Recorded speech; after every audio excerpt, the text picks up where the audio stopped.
is the XIM4 worth buying? This is a question that a lot of console gamers have because not all of them have good PCs and they want to use mouse and keyboard. They hate controllers and they're wondering, is this product worth it? So in this video, I'm going to talk about the pros and cons, whether it's effective, if it works, other alternatives. I'm just going to name it on the line. So let's break it down. So number one, first and foremost, it is a smooth product, okay? If you're using this, it's pretty much going to feel like you're on a PC. It does exactly what it says. It's perfectly smooth, great design, so you shouldn't really have a problem.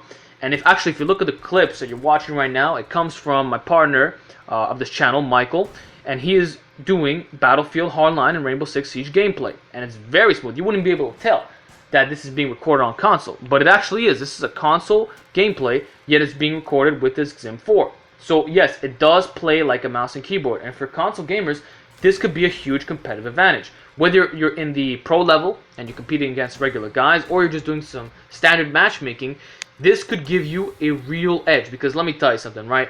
I used to be console, now I'm PC master race, and I could tell you that the guys on console, for the most part, no offense, they suck balls, okay? Like I made the transition from Battlefield 4 from console to PC, and there's no comparison. On console, I was getting top 3 every single time. On PC, I'm like ranked number 8, even though I have a good KD ratio. So when I say that mouse and keyboard is legit, I fucking mean that. It's going to make your performance a lot better. So if you're using mouse and keyboard on a console, bro, you're going to wreck everybody in sight 1000%. There's no question about it. So from that perspective, if you do want that edge, the XIM4 is definitely worth buying. But there are some concerns about it. First of all, not all games are supported by it. So you may end up using your controller on some games and then a mouse and keyboard for others. And that could be a bit, like that could fuck you up in terms of performance, you know, because for example, I don't use console controllers anymore, and I'm not good at them, okay, because I've used PC for so long now. So if I have to hop from game to game, say from one FPS to the next, I got to transition from mouse and keyboard to console, I don't think you're going to maximize your potential. And in that case, it's just a better idea to buy a PC, because you're going to get a consistent mouse and keyboard 100% of the time. But assuming you're playing games that are fully supported, I would say yes, it's definitely worth it. And most of the time, it's going to be an FPS. Now, another thing you got to consider is the price of this thing. It used to be a lot more expensive, around $250 plus the taxes and the brokerage fees. But luckily, it's barely costs you anything. It's like $125, $150 max. So it's very cost effective. And because we have G2A now, you don't have to go to the store and buy your games. You can use that extra money that you're saving to buy this, okay? So yeah, I'd say it's definitely worth it for certain console gamers. It does beg a question though. Is it better to use this XIM4? Or maybe is it a smart idea to buy a PC? See, it's interesting because, first of all, consoles are now 60 FPS. Back in the day, it was 30, and you would get extreme dips to like 25. But for the most part, it's like 60 FPS, right? Now, I can tell you from experience, I got like a medium build. I got a GTX 950 and an FX 8320. Nothing special, okay? But even on high ultra settings, sometimes it can be hard to get a constant 60. I'm not gonna lie. Usually I end up in the 40 to 60 plus range, okay? And I have a mid build here. This is like a $750 build. So I can see this being beneficial for console gamers who spend like $300, $350, $400 for that device, you know?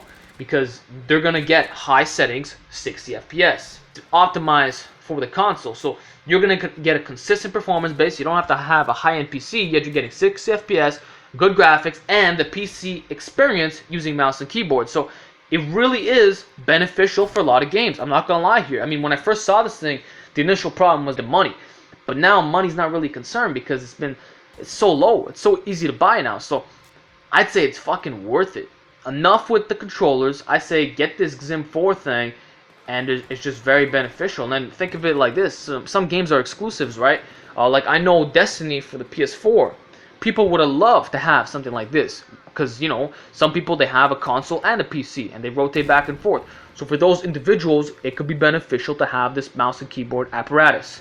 So, overall, my thoughts about this thing are rather good. Because, you know, you are getting a constant 60 frames per second with the newer games. You are getting high ultra graphics without having to have a really good build. And it's a good option if you are a console gamer and you have no plans of going on to PC. Now, of course, I'm always going to recommend the PC option. I think PC is the superior way because of many reasons. I'm not going to explain in this video.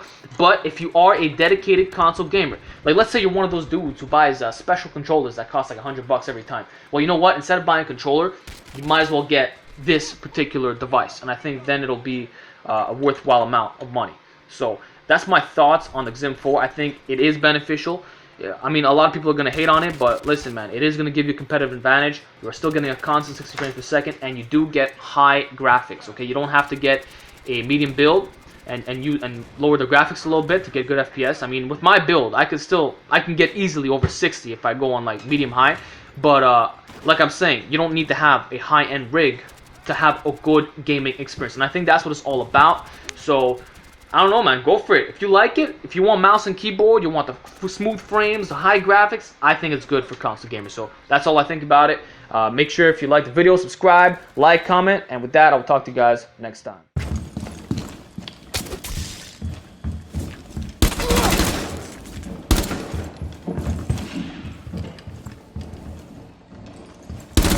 Op 4 last guy standing. Op 4 eliminated.